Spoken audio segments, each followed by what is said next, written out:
एक बार एक घोड़ा एक दलदल से भरे तालाब में फंस गया और हर तरह से कोशिश करके भी वह उस दलदल से बाहर नहीं निकल पा रहा था।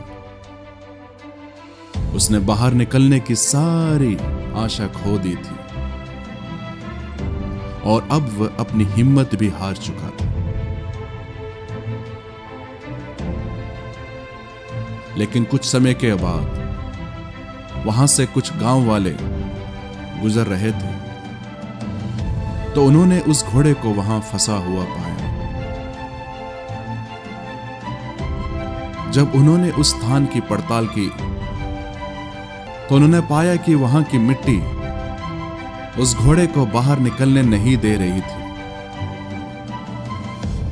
वह घोड़ा जितना अधिक बाहर निकलने की कोशिश करता वह उतना ही उसमें धंसता जाता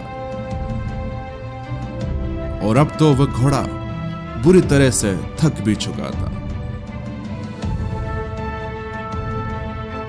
वे समझ गए कि अब यह घोड़ा अपनी शारीरिक शक्ति से नहीं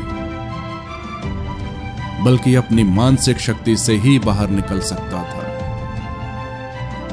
वे जान गए कि उस घोड़े की हारी हुई हिम्मत उसे वापस लौटाना होगा जो उसके बाहर आने का सबसे आखिरी रास्ता था।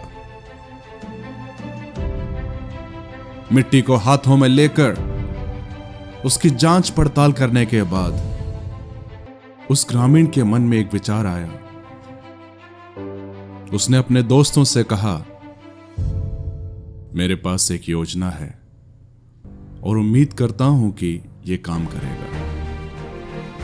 वे अपने गांव में वापस गया और वहां से घोड़ों के एक झुंड को लेकर इस घोड़े के पास पहुंचा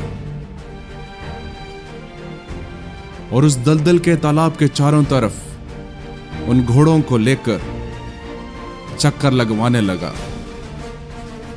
वह ऐसा इसलिए कर रहा था कि किसी तरह से उस फंसे हुए घोड़े को मानसिक रूप से उस दलदल से बाहर आने के लिए प्रेरित करें। और जब उस घोड़े ने अपने साथियों को उस तालाब के चारों ओर चक्कर लगाते हुए देखा तब उसने मानसिक रूप से निर्णय लिया कि वह एक आखिरी कोशिश करके देखेगा। फिर वह अपनी बची हुई पूरी ताकत को बटोरकर उठ खड़ा हुआ। तब उसने पाया कि उसमें एक नई ऊर्जा, एक नई शक्ति आ चुकी है।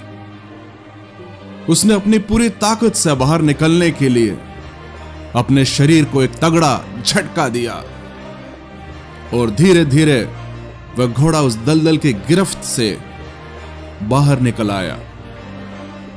यह कहानी हमें सिखाती है कि जब हम जिंदगी में सारी उम्मीदें खो देते हैं, अपनी परिस्थितियों में बुरी तरह फंस जाते हैं, बाहर निकलने की कोई आशा नहीं होती, तब भी सकारात्मक बने रहें, अपने मन की शक्ति को मजबूत बनाएं, हिम्मत ना हारें, एक ना एक दिन रास्ता जरूर निकलेगा।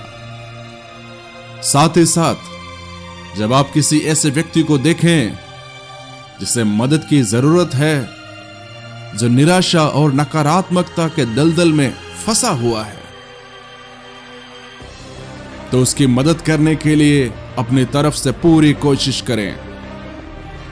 आपके विचार, आपकी मदद, आपका बढ़ाया हुआ एक हाथ किसी की जान बचा सकता है, किसी में उम्मीद की नई किरण जगा सकता है।